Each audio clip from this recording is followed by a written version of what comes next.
오늘도 하나님의 은혜를 기대합시다. 오늘도 하나님의 은혜를 기대합시다.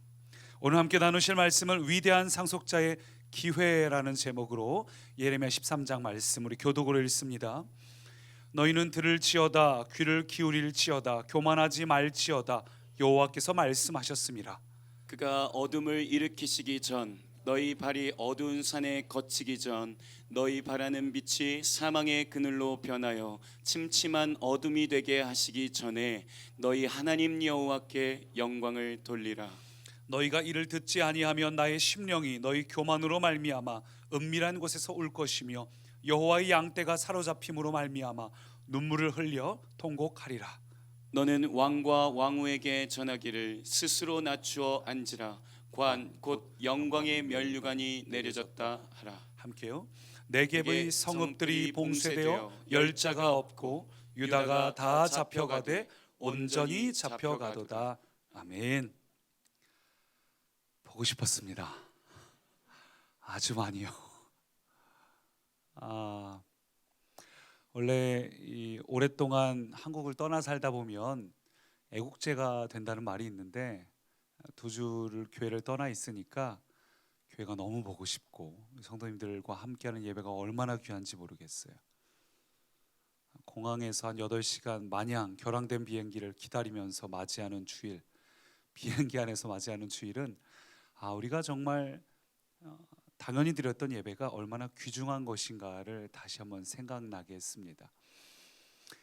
이번에 공부하러 갔더니 이 클래스에 있는 사람들 중에서 우리 꿈의 교회에서 간 사람들이 가장 젊은 편에 속하더라고요. 대부분이 빨라야 40대 후반, 주로 이제 50대의 분들, 목사님들 위주로 오셨는데 우리가 참 그래도 빠르게 잘 준비해가는 편에 속하곤 해서 너무 감사했고, 또 한 가지 특징이 우리 꿈의 교회에서 간 사람들이 가장 적극적이고 열심입니다. 저도 그랬습니다. 저는 수업 첫날부터 딱 중앙에 앉아서 교수님의 눈빛과 그분의 분비물이 튀는 그 범위 안에서, 그러면 시차 적응이 자동으로 되거든요. 계속 질문을 하시니까 긴장할 수밖에 없죠. 가장 열심히 적극적으로 임했는데, 가서 느끼는 건 그래요. 항상 건강한 목회를 하시는 분들이면 열이면 열 전부 다 어떤 작은 일이든지 간에 전부 최선을 다하고 열정이 있고 모든 순간에 아주 뜨거운 사람들이 하나님께서 쓰시는 사람들입니다. 하나님께서 쓰시는 사람들은 어떤 작은 일이 있든 어떤 주어진 일들이든 간에 그 주어진 작은 일에 최선을 다해 사는 사람들, 그런 사람들은 하나님께서 주시는 기회를 그 자리에서 발견합니다. 하나님께서 주시는 길이 열리는 것을 경험합니다. 내가 하는 그 일들이 다른 일들과 어떻게 연결고리가 있는지를 발견하게 됩니다.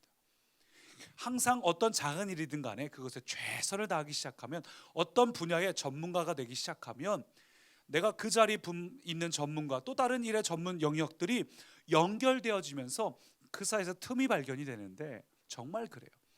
하나님께서 쓰시는 사람들이 처음부터 하나님께서 어떤 중요한 역할을 맡기신 것이 아니라 작은 일에 충성되고 최선을 다한 사람들만이 그 안에서 하나님이 주시는 기회를 발견하고 기회를 살려서 하나님께 쓰임받는 사람으로 살게 됩니다. 이 기회를 안 주셔서 슬픈 게 아니라, 하나님께서 왜 나한테 이런 역할을 주시지 않느냐, 그게 아니라 하나님께서 주시는 기회가 있을 때 그 기회를 기회로 살리지 못하고 기회를 기회로 온전히 붙잡지 못하는 게, 준비되지 못한 상황인 게 사실은 슬픈 일입니다. 기회가 오늘 말씀의 주제인데, 위대한 상속자의 기회. 근데 그리스 신화에 보면 기회의 신 카이로스라는 존재가 등장합니다. 그 표현이 굉장히 독특한데, 그 존재의 앞쪽에는 머리가 풍성하고 뒤통수는 매끈해서 머리카락이 없어요. 무슨 얘기일까요? 기회라는 것은 언제나 올 때 딱 붙잡아야지, 지나간 후에는 아무리 붙잡으려 해도 잡을 수 없다. 그 의미가 담겨 있죠. 근데 이게 신앙의 영역에서도 마찬가지입니다. 어떤 성도님들은 불평합니다. 왜 하나님이 나를 축복하지 않으시는가? 혹시 하나님이 나를 잊으셨는가? 하나님이 왜 나를 신경 쓰지 않으실까? 왜 날 돌아보지 않으실까? 여러분, 근데 그거 아세요? 우리는 이미 하나님의 위대한 상속자입니다. 그래서 하나님은 매 주일마다 우리에게 기회를 주고 계십니다. 매 주일마다 이미 우리에게 새로운 기회를 주십니다. 주일날 주일 와서 예배를 드림으로써 또 한 주간의 삶의 현장에서 수없이 하나님께서 우리에게 계속해서 새로운 기회를 주십니다. 우리의 인생이 이미 하나님의 위대한 상속자이기 때문에 하나님의 온전한 축복을 우리가 온전히 누릴 수 있도록 계속해서 날마다 새로운 기회를 주십니다. 그런데 어떤 성도님들은 기회가 기회인 줄 모르고 무심하게 지나가 버려요. 하나님이 주시는 그 기회를 놓치고 그 기회를 살리지 못하고 하나님이 주신 그 은혜의 찬스를 놓쳐버리고 내 마음이 감동받고 뭔가 하나님 앞에 도전받았는데 그 기회를 놓쳐버리고 그냥 그렇게 무심하게 살아갑니다. 하나님 우리를 잊었을까요? 그렇지 않습니다. 우리에게 필요한 것은 기회가 기회임을 아는 영적인 지혜가 필요합니다. 기회를 기회로 붙잡을 수 있는 믿음의 순종이 필요합니다. 하나님은 오늘도 우리의 위대한 상속자 되신 이 자리에 있는 모든 성도님들께 오늘도 끊임없이 말씀하십니다. 여러분의 지쳐있는 삶 속에 다시 한번 일어날 수 있는 새로운 기회를 오늘도 부어주십니다. 이 기회를 온전히 붙잡으시길 축원합니다. 근데 안타깝게도 오늘 말씀을 보니까 하나님께서 우상 숭배하는 이 남유다 백성들에게 그렇게 기회를 주셨음에도 불구하고 하나님께 돌아오면 너희가 회복될 수 있다는 그 마지막 기회조차도 걷어차버리는 모습이 등장합니다. 16절 보니까 그가 어둠을 일으키시기 전, 어두운 산에 거치기 전, 침침한 어둠이 되게 하시기 전에 하나님께 영광 돌리라. 지금 뭘 이야기하고 있습니까? 하나님의 그 어둠이, 심판이, 저주가, 멸망이 너에게 임하기 전에 3번이나 강조하면서 그 마지막 기회를 놓치지 말라. 속히 하나님께 돌아와서 하나님께 영광 돌리는 삶을 살라고 강조하는데, 그러자 이 말씀을 듣고 백성들이 어떻게 반응하는지 예레미야 15장 6절 같이 있습니다. 여호와께서 이르시되 내가 나를 버렸고 내게서 물러갔으므로 내게로 내 손을 펴서 너를 멸하였노니 이는 내가 뜻을 돌이키기에 지쳤음이로다. 신실하신 하나님께서 수백 년에 걸쳐서 아브람과의 언약을 기억하면서 끊임없이 기회를 주고 기회를 주고 기회를 주었는데 백성들이 하나님을 버렸고 백성들이 하나님을 떠났고 하나님이 주시는 기회를 당연하게 여겼습니다. 하나님께서 오래 참아주시는 걸 당연한 권리로 여겼습니다. 내가 내 마음대로 행동해도 하나님은 나에게 화를 내지 않으셔야 할 뿐, 주인이 아니라 마치 종처럼 하나님 앞에 그렇게 행했습니다. 그래서 하나님께서 이제는 내가 뜻을 돌이키기에 지쳤다. 후대에 가서는 다시 한번 그 후손들을 일으키겠지만 너희 대해서는 하나님의 심판이 너에게 임할 것이다. 결국 남유다 백성들은 하나님께서 계속해서 주시는 기회가 기회인 줄 몰라서 기회를 기회로 살리지 못해서 하나님의 오래 참으시고 부어주시는 그 기회를 놓쳐버려서 결국은 망해버렸습니다. 오늘 그래서 우리가 이 말씀을 통해 어떻게 하면 하나님께서 우리에게 주시는 기회를 놓치지 않고 기회를 살려서 하나님의 위대한 상속자로 살아갈 수 있을지 우리가 기억할 첫 번째, 한번 따라 하시죠. 악한 생각을 버리라. 악한 생각을 버리라. 15절 같이 읽습니다. 너희는 들을지어다 귀를 기울일지어다 교만하지 말지어다 여호와께서 말씀하셨음이라. 우리가 기억할 첫 번째, 우리가 하나님의 기회를 붙잡으려면 먼저는 악한 생각을 버려야 합니다. 남유다 백성들이 결국은 무너지고 망해져 버린 이유는 하나님 앞에서 이 기회를 놓쳐버리고 끝까지 자기 악한 생각을 고집했기 때문입니다. 돌이킬 기회가 주어졌음에서도 여전히 그들은 자기의 악한 생각을 포기하지 않고 고집부리고 주장했습니다. 그러면 우리가 버려야 될 악한 생각이 무엇인가? 방금 읽은 15절 보니까 들을지어다 귀를 기울일지어다 교만하지 말지어다. 하나님이 말씀하시는데 귀를 탁 고개를 돌리고 귀를 닫고 듣지 않는 그 교만함이 악한 생각이라고 말합니다. 바꿔 말해서 하나님을 하나님으로 인정하지 않고 내가 내 인생의 하나님이 되는 것, 내가 내 인생의 주인이 되는 것. 내 인생의 하나님의 자리에 하나님이 앉아 계시지 않고 내가 앉아서 내가 하고 싶은 대로 사는 것, 그것이 악한 생각입니다. 여러분, 잔소리하고 충고의 차이가 뭔지 아세요? 여러 가지 답변이 나올 수 있지만 저는 그렇게 생각합니다. 잔소리와 충고의 차이는 듣는 사람의 수용성이에요. 내가 똑같은 얘기를 들어도 또 잔소리하네, 듣기 싫다, 나는 내 고집과 내 주장을 부리겠다, 그것은 잔소리로 끝납니다. 충고는 그렇네, 내가 그렇게 하면 안 되겠네, 받아들이고 내 뜻과 내 생각을 바꾸는 것이 충고입니다. 이스라엘 백성들은 안타깝게도 하나님께서 무슨 얘기를 하든지 잔소리로 여겼습니다. 하나님이 존재하는 건 알지만, 하나님이 계시다는 건 알지만, 근데 그것과 무관하게 살았습니다. 하나님을 떠나 살았고 하나님이 없는 것처럼 행동했고 내 마음대로 살았습니다. 그러면서도 종교적인 행위를 하고 있으니까 상관없다고 여겼습니다. 이 하나님 없이도 난 잘할 수 있다, 나의 교만함, 나의 고집을 계속해서 부리는 상태를 오늘 말씀은 악한 생각이라고 말합니다. 시편 73편 보니까 이렇게 말해요. 같이 읽습니다. 그들의 굳어진 가슴에는 악한 생각이 들어있으며 교만한 생각은 끝이 없습니다. 악한 생각이 무엇인가? 굳어진 가슴, 교만한 마음. 마음이 굳어져서 완고해져서 묵은 땅이 되어버려서, 여러분, 묵은 땅을 기경하시기 바랍니다. 우리 완고한 마음이 굳어져 있으면 하나님의 말씀의 씨앗이 심겨질 수가 없어요.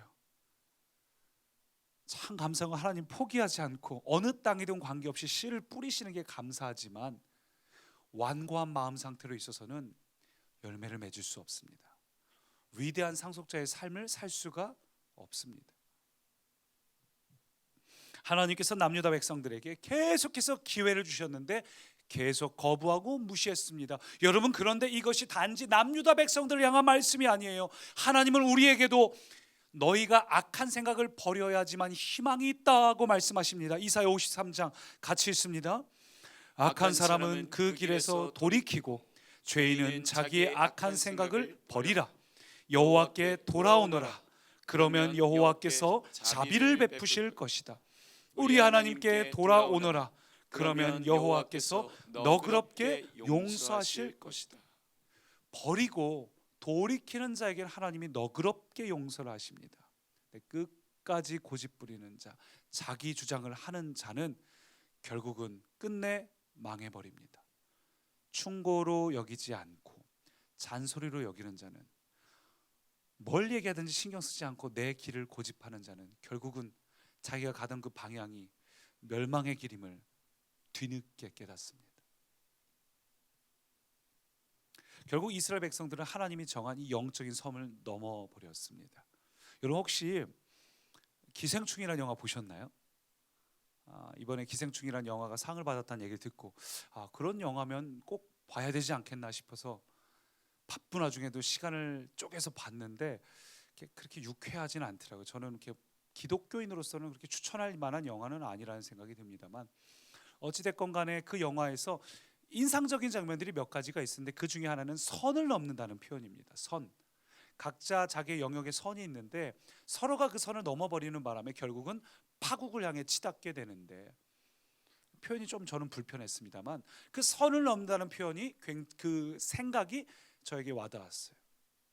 결국은 이스라엘 백성들이 망한 이유, 남유다 백성이 망한 이유는 하나님이라는 그 선을 넘어버렸기 때문입니다. 하나님을 하나님으로 인정하지 않고 선을 넘어서 자기가 자기 인생의 주인인 것처럼, 하나님은 좀 가만히 계세요, 나는 내 갈 길 가겠습니다 라고 말한 이 악한 생각 때문에 결국 그들의 인생이 망해버렸어요. 그래서 하나님께서 이것을 굉장히 안타깝게 여기시면서 오늘 우리가 읽은 본문에, 우리가 다 읽지 못했는데 앞쪽에 보면은 허리띠를 통해서 한 가지 비유를 합니다. 무슨 얘기냐면 예레미야에게 어느 날 허리띠를 하나 사라고 말해요. 그래서 배로 만든 허리띠를 사서 예레미야의 허리에 딱 동여매고 있습니다. 그리고 그것을 유브라데 강변에다가 묻어놓고 며칠 뒤에 다시 꺼내보라 해서 꺼내보니까 그 사이에 다 썩어버렸습니다. 그리고 나서 하시는 이야기가 뭐냐면 예레미야 13장 10절 보니까 이 악한 백성은 나의 말 듣는 것을 거부하고 자기들의 마음에서 나오는 고집대로 살아가고 다른 신들을 쫓아가서 그것들을 섬기며 경배함으로 이제 이 백성은 전혀 쓸모가 없는 이 띠와 같이 되고 말 것이다. 그러면서 이렇게 한탄하셔요. 11절을 같이 읽습니다. 여호와의 말씀이니라 띠가 사람의 허리에 속함 같이 내가 이스라엘 온 집과 유다 온 집으로 내게 속하게 하여 그들로 내 백성이 되게 하며 내 이름과 명예와 영광이 되게 하려 하였으나 그들이 듣지 아니하였느니라. 이 고대에는 허리띠가 굉장히 중요합니다. 신분을 상징하기도 하고 우리 운동에서도 많은 경기복에 허리띠가 그 띠의 색깔로 어떤 위치, 그가 얼마나 수고하고 노력했는지를 보여주죠. 고대에는 이 허리띠가 굉장히 중요한 역할을 했습니다. 아주 넓은 허리띠로 동여매기도 했고, 띠는 그런데 그게 그 사람에게 매어 있을 때 그게 의미가 있는 것입니다. 그 사람에게 매어 있을 때는 그 존재의 영광이 띠를 통해서 드러납니다만, 띠가 허리에서 벗겨나서 땅에 떨어져 있을 때는 금방 썩어서 쓸모가 없는 존재가 되죠. 오늘 주님이 그 얘기를 하시는 거예요. 내가 이스라엘 온 집과 유다 온 집으로 내게 속하게 하여 내 이름과 명예와 영광이 되게 하려 하였으나, 우리가 잘나서가 아니라 하나님하고 붙어 있음으로써 우리 안에 하나님의 영광이 우리 안에 같은 기쁨이 되는 거죠. 우리나라 예를 들면 김연아 선수가 피겨 1등을 하면 그 우리랑 무슨 상관이 있습니까만은 우리도 같이 기뻐하게 되잖아요. 한국인이란 이유만으로도 우리가 하나님께 잘 붙어 있기만 하면 우리는 하나님의 영광을, 기쁨을, 그 풍요로움을 그 김연아건 비교 안 될 정도로 우리는 풍성히 누리며 살 수가 있는데, 하나님으로부터 떨어져 나온 존재는 아무리 자기가 수고하고 애를 쓰려 해도, 아무리 유지하려고 해도 결국은 썩어지고 마는 존재입니다. 하나님께 붙어 있으면 영광의 존재인데 떨어지면 결국은 썩어지고 문드러지는 존재. 여러분, 이 비유를 통해서 하나님께서 이야기하시는 게 뭘까요? 하나님께서 너희를 향해서 이렇게 큰 기대가 있는데 너희의 그 악한 생각, 너희의 고집이 결국 이 모든 걸 망쳐버렸다. 하나님 없이도 살 수 있다는 이 교만한 생각이 모든 걸 망쳤다. 제가 미국을 가서 충격받은 것이, 작년에도 그랬지만, 미국은 기독교 국가라고 우리가 알고 있지만 현실은 그렇지 않습니다. 그 어느 국가보다 종교를 차별하고 탄압해서 평등이란 이름 앞에서 동성연애를 비롯하여 성적으로 굉장히 타락하고 문란하고 물질 만능주의, 돈을 너무 사랑하고. 근데 왜 이게 기독교 국가일까? 종교 행위는 많으니까. 교회도 굉장히 많고, 스스로가 교회를 다니지 않아도 나는 하나님을 믿는다, 크리스찬이다 라고 생각하는 사람들은 많습니다. 근데 삶은 그렇지 않아요. 왜 그러면 자기들을 크리스찬이라 생각할까요? 교회를 다니니까? 남유다 왕국이 왜 비참한 죄를 맞이했는지 아세요? 그들은 요시아의 종교개혁을 통해서 우상들을 없앴습니다. 행위는 종교적으로 바뀌었습니다. 주일날 빠지지 않았습니다.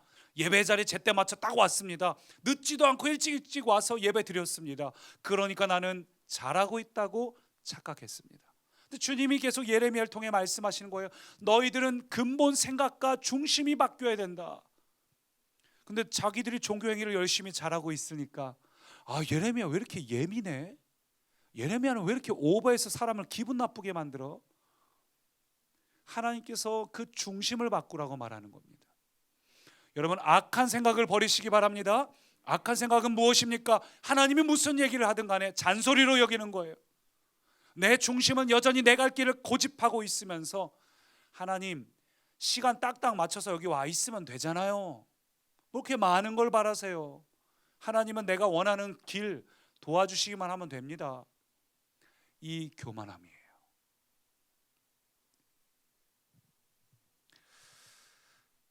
저는 안타까운 게 한국도 10년 뒤가 되면 미국처럼 되지 않을까라는 생각을 해봅니다.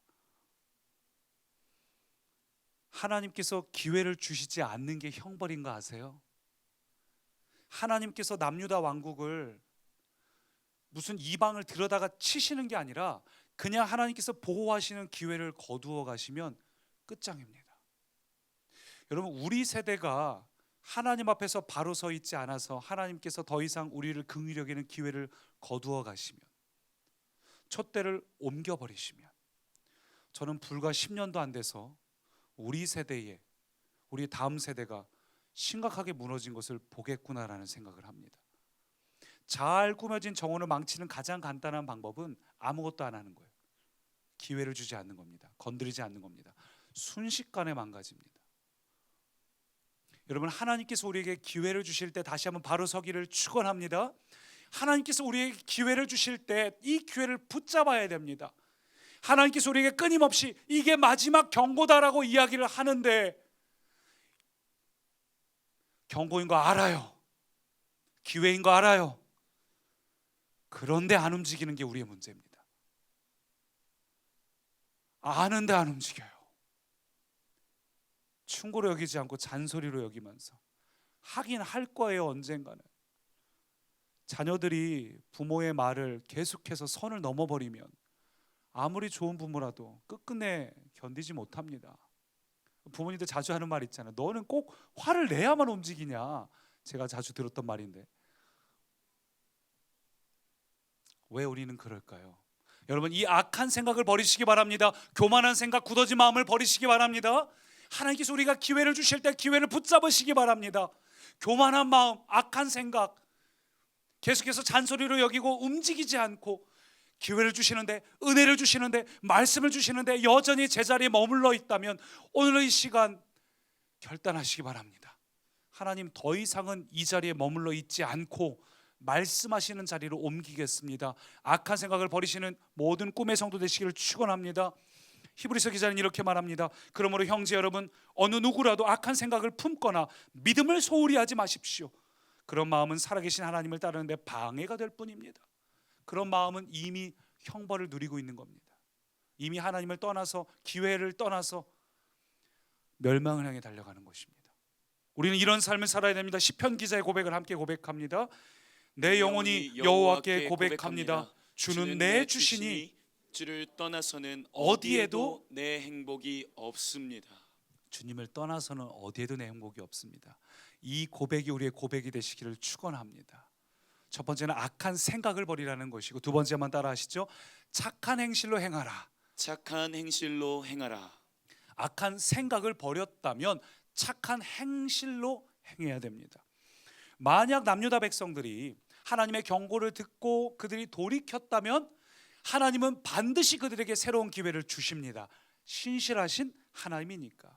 그래서 하나님이 이렇게 얘기하셔요. 17절 같이 읽습니다. 너희가 이를 듣지 아니하면 나의 심령이 너희 교만으로 말미암아 은밀한 곳에서 울 것이며 여호와의 양떼가 사로잡힘으로 말미암아 눈물을 흘려 통곡하리라. 이게 하나님의 본심이라는 겁니다. 하나님이 그들에게 고통을 주시는 것은 하나님의 본심이 아닙니다. 하나님의 마음은 듣지 않고 있는 우리의 심령, 악한 심령으로 말미암아, 악한 우리의 삶으로 말미암아, 교만으로 말미암아 하나님의 심령은 눈물 흘리며 통곡하리로다.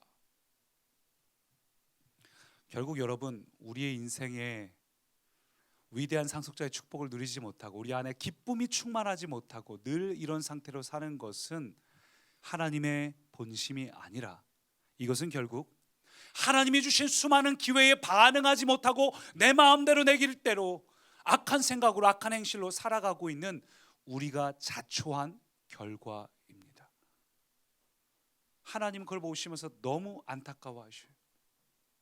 빨리 돌아오라고. 여러분, 돌이키는 자에게 하나님이 새로운 기회를 주십니다. 반응하지 않고 계속 갈 길을 가는 것이 아니라 빨리 돌이켜야 됩니다.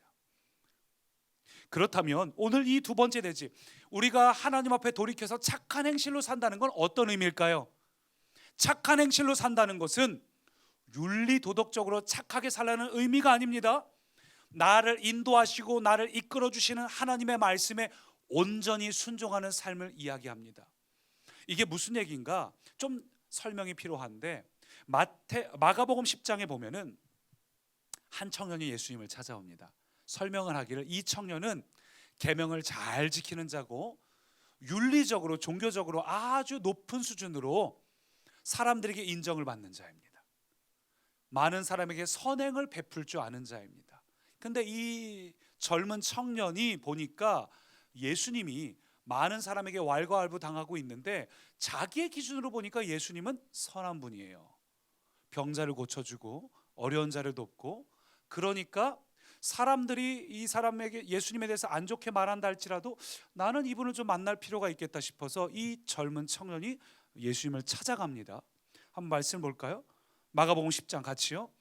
예수께서 길에 나가실새 한 사람이 달려와서 꿇어앉아 묻자오되 선한 선생님이여 내가 무엇을 하여야 영생을 얻으리까? 이 청년이 얼마나 괜찮은 청년인지 예수님 앞에 꿇어 엎드렸습니다. 모든 사람에게 존경받던 청년이에요. 차세대 지도자 같은 그런 사람이 이제 이름 없는 무명의 랍비 앞에, 예수님도 청년이었으니까 같이 무릎을 꿇고 이야기해요. 선한 선생님이여 내가 어떻게 영생을 얻으리까? 사실은 이 청년이 나중에 예수님께 교만함을 드러나게 되는데, 중요한 포인트는 이겁니다. 이 청년이 예수님 향해서 선한 분이라고 이야기를 하니까 예수님 뭐라 답하는가? 네가 어찌하여 나를 선하다 일컫느냐? 하나님 한 분 외에는 선한 이가 없느니라. 무슨 얘기일까요? 청년은 자기가 갖고 있는 기준으로 예수님을 선하다고 평가하니까 예수님이 뭐라 답하십니까? 너의 기준으로 선하다 말하지 마라. 선하다는 단어는 너의 기준에 매여 있는 것이 아니라 오직 하나님께만 속한 것이다. 하나님 외에는 선하다는 단어를 사용할 수 없다, 그 얘기를 하는 거예요. 여러분, 그렇습니다. 성경은 뭘 이야기하는가? 우리가 보기에 선한 것이 다 선한 게 아닙니다. 이게 너무 중요해요. 우리가 보기에 괜찮아 보이는 것이 다 괜찮은 게 아니에요. 오직 하나님만이 선한 분이다. 그래서 존 비버가 이런 책을 썼는데 Good or God 이라는 책을 썼습니다. 이 책 제목만으로도 굉장히 중요한데 Good or God, 우리가 보기에 좋은 것, good, 선한 것이 다 좋은 게 아니라고.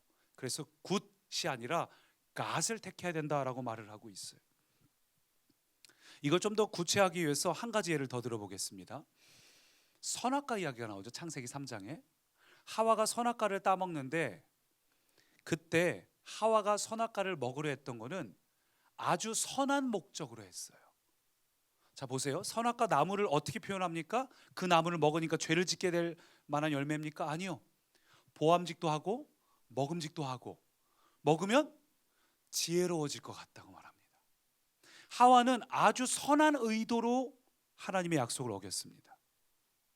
그는 좋은 아내가 되고 싶었어요. 좋은 엄마가 되고 싶었어요. 그런데 하나님의 말씀을 어긋나는 행위입니다. 근데 괜찮아요. 왜요? 선한 의도니까. 자기는 선한 의도니까. 하나님이 말씀하신 걸 어기면서도 나는 선한 의도니까. 우리가 인생을 살면서 내가 생각하는 선한 행위가 하나님 앞에 불순종이 되는 거 아세요? 여러분이 생각하기에 선한 의도가 하나님 앞에 불순종이 될 수 있습니다. 하와는 그것을 나쁘다고 생각하지 않았습니다. 아유, 하나님 믿으면서도 우리가 무슨 생각하죠?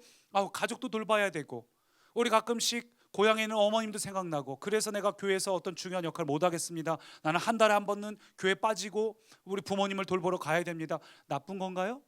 아주 세상적으로 선한 겁니다. 근데 하나님 보시기에도 그것이 과연 선한 것일까요? 하나님의 선함의 기준으로 보면은 때로는 우리에게 희생이 필요할 때도 있습니다. 때로는 우리에게 그것이 부담이 될 때도 있습니다. 하나님의 선함을 이룬다는 건 때로 우리에게 굉장한 불편을 요구할 때도 있습니다. 여러분, 악한 행실을 버리고, 악한 생각을 버리고 착한 행실을 한다는 것, 이 착한이란 단어는 때로는 우리에게 부담을 줄 수도 있고 헌신을 요구할 때도 있습니다. 로마서 12장 2절은 이렇게 말합니다. 같이 읽습니다. 너희는 이 세대를 본받지 말고 오직 마음을 새롭게 함으로 변화를 받아 하나님의 선하시고 기뻐하시고 온전하신 뜻이 무엇인지 분별하도록 하라. 이 세대를 본받지 말라는 건 단순히 이 세대의 악한 행동을 본받지 말라는 게 아니에요. 이 세대가 선하다고 말하는 것이 꼭 선한 것은 아니다. 내 기준 중심이 아니라 하나님 중심으로, 내 욕심을 이루는 것이 아니라 하나님의 목적을 이루는 삶을 살라고 이야기하는 거예요. 그래서 12장 2절 뒤에 보니까 뭐라 말합니까? 하나님의 선하시고 기뻐하시고 온전하신 뜻을 분별하라. 내가 생각하는 선한 뜻을 살아가는 것이 아니라 분별해야 되는데, 무엇을? 하나님이 선하게 생각하시는 것, 하나님이 기뻐하시는 것, 하나님이 온전하게 원하시는 뜻이 무엇인지를 분별하라고 오늘 말씀은 이야기합니다. 때로는 내가 부담스럽고 힘들더라도 내가 희생하는 것이 하나님의 뜻이 될 수도 있어요. 저는 제 아버지가 목회자로 계시면서 자주 찾아뵙진 못하지만 아버지가 저한테 때로 미안해하실 때가 많거든요. 아버지 어머니가 목회자로 계시면서 저를 많이 돌보고 챙기지 못했습니다. 교회가 우선이 되셔야 했기 때문에 어쩔 수 없이 가족들에게는 서운하고 힘든 순간들이 많았습니다. 우선순위를 그렇게 택해야 했으니까. 근데 지금 제가 목회자가 되고 나니까 그게 너무 이해가 돼요. 그것이 자녀에게만 해당되는 이야기가 아닙니다. 때로 목회자는 공리주의자가 아닙니다. 모두를 만족시킬 수 없어요. 목회자는 때로 자녀에게 아픔을 줘야 될 수도 있고, 그것이 저희 동역자들에게 부담으로 갈 수도 있고, 때로는 저는 성도님들도 불편하고 부담스럽게 해야 될 때도 있습니다. 왜냐하면 그것이 하나님의 뜻이기 때문에. 저는 모든 성도를 만족시키는 목회자가 아니라 하나님의 뜻을 우리가 이루는, 하나님의 선을 이루는 것이 우리 공동체의 목표가 돼야 되고, 그래서 때로 저는 여러분에게 부담을 드려야 되는 순간도 있습니다. 그런 의미에서 제가 그동안 제대로 못했던 것 같아요. 저는 그동안 어려운 얘기, 부담되는 얘기 잘하지 못했습니다. 아유, 그쵸, 그것도 하셔야 되고요. 아유, 가정도 돌봐야 되고요. 가족도 챙겨야 되고, 어머님 아버님도 찾아가 뵈야 되고. 근데 여러분이 생각하는 선이 하나님의 선하고 틀릴 수 있습니다. 여러분의 가족도 중요하고 부모님을 돌보는 것도 중요하지만, 여러분이 그렇게 평생 살아서 나중에 하나님 앞에 가서 섰을 때 아무 열매도 없는 인생이 되지 않도록 저는 하나님의 선을 여러분에게 전해야 합니다. 때로 여러분에게 제가 부담을 드릴 때도 있고, 그것이 불편할 때도 있겠지만, 여러분 하나님의 선을 이루시는 꿈의 가족이 되기를 축원합니다.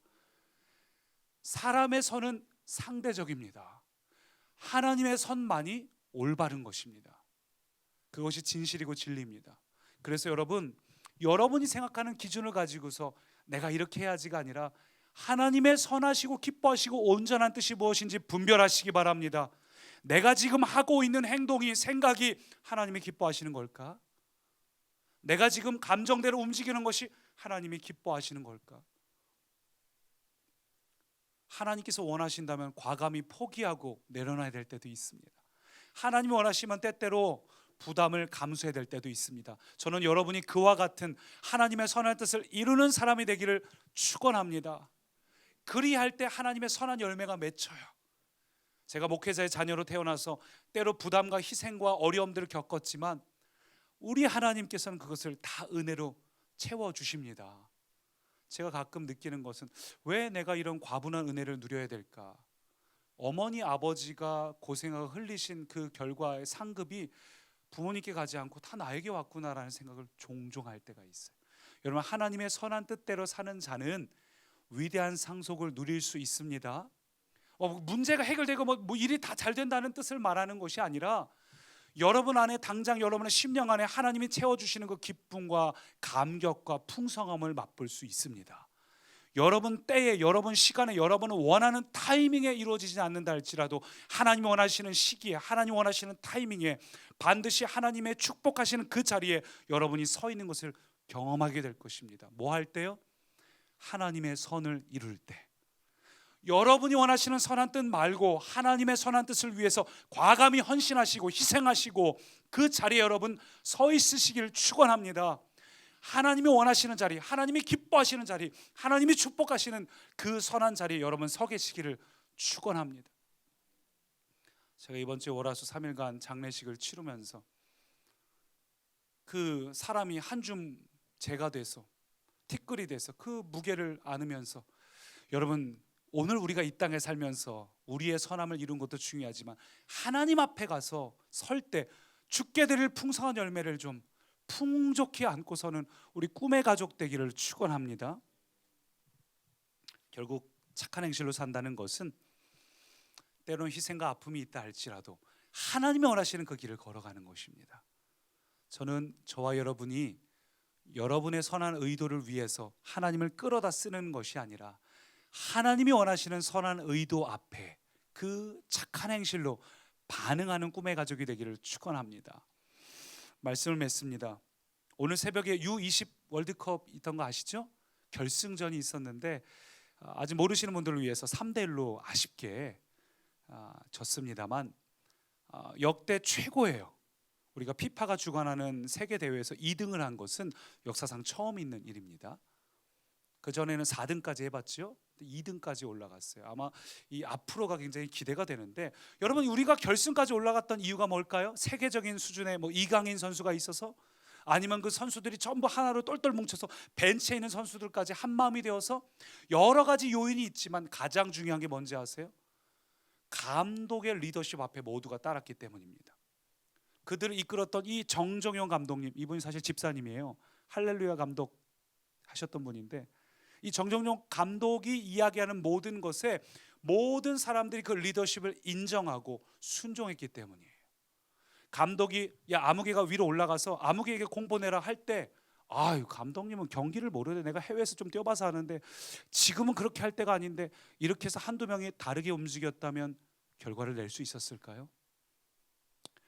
모든 팀원들이 감독의 리더십 앞에 순종해서 함께 나아갈 때 결과를 이루었습니다. 여러분 하나님께서 우리에게 무언가를 말씀하실 때, 여러분 옆 사람 비교하면서 하나님은 왜 저 사람은 저렇게 돋보이는 자를 세우고 나는 왜 이렇게 변방에 세울까? 여러분 하나님께 원망하지 마시고, 하나님의 뜻을 지금 우리는 다 이해할 수 없습니다. 하나님께서 왜 나에게 이 문제를 주시는지, 왜 나에게 이런 고통을 주시는지, 왜 저 사람은 스포트라이트를 받고 나는 이렇게 변방에서 머무르게 하시는지 다 이해할 수 없습니다. 근데 하나님의 뜻은 언제나 선한 것을 인정하시기 바랍니다. 이해되지 않더라도 하나님의 뜻 앞에 온전히 순종해서 따라가는 삶을 살 때 결과적으로 우리 안에 하나님의 영광, 위대한 결실이 우리 가운데 반드시 맺혀지기를 축원합니다. 그런 사람은 이런 사람이 됩니다. 이사야 43장 같이요. 내 이름으로 불려지는 모든 자 곧 내가 내 영광을 위하여 창조한 자를 오게 하라. 그를 내가 지었고 그를 내가 만들었느니라. 하나님의 영광을 온전히 이룬 자가 되길 소망합니다. 강주민 목사님이 믿음장에서 만난 그리스도라는 책에서 이렇게 말했어요. 믿음이란 하나님 말씀에 순종으로 반응하는 것입니다. 믿음의 크기는 순종의 크기입니다. 믿음의 성장은 순종의 성장입니다. 순종으로 반응하는 꿈의 가족 되기를 축원합니다. 우리 그 마음을 담아서 함께 이 찬양을 고백합니다. 내 안에 살아계신 주님 따르기 원합니다. 그 음성에 순종하기 원합니다. 더 이상 헛된 것에 마음을 주지 않겠습니다. 여러분 이 시간 결단할 때 우리 안에 악한 생각은 모두 버리고 하나님이 원하시는 착한 행실로 살겠노라고 결단하면서 함께 합심으로 고백합니다. 내 안에 살아계신 주님만 따르기 원합니다. 나의 생각이 아닌 주님의 음성 따라 살기. 주님 내가 믿음으로 결단합니다. 한 번 더 내 안에 살아계신 주님, 내 안에 살아계신 주님만 따르기를 결단합니다. 내 생각이 아닌 주님의 음성 따라 살기. 여러분 이 시간 결단하십시오. 나 간절히 원해. 헛된 것을 구하지 않으니 더 이상 마음 주지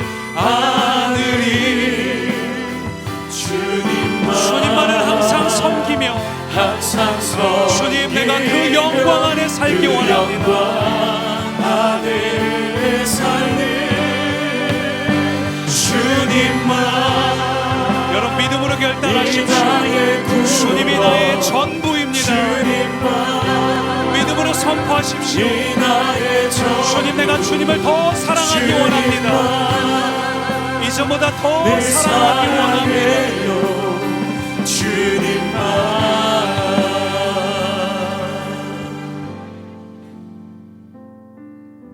여러분, 어떻게 하면 우리가 변화될 수 있을까요? 어떻게 하면 우리가 하나님의 선하시고 기뻐하신 온전하신 그 뜻을 분별해서 이룰 수 있을까요? 그것은 로마서 12장 2절에 보면 이렇게 말합니다. 오직 마음을 새롭게 함으로 변화를 받아. 오늘 이 시간 우리가 하나님 앞에 마음을 새롭게 하는 것입니다. 결단해서 하나님, 예수님의 십자가의 보혈로 나를 씻겨주시고 예수님의 부활의 승리가 내 것이 되기를 간구하며 성령님의 임하심을 간절히 간구하며 마음을 새롭게 할 때 변화는 하늘로부터 임하는 것입니다. 저 여러분 이 시간 함께 결단하면서 주님, 주님만을 더 사랑하는 자, 주님만이 나의 전부가 되기를 간절히 간구하며 함께 기도할 때 하나님의 변화를 우리 가운데 소망하며 함께 합심으로 기도합니다.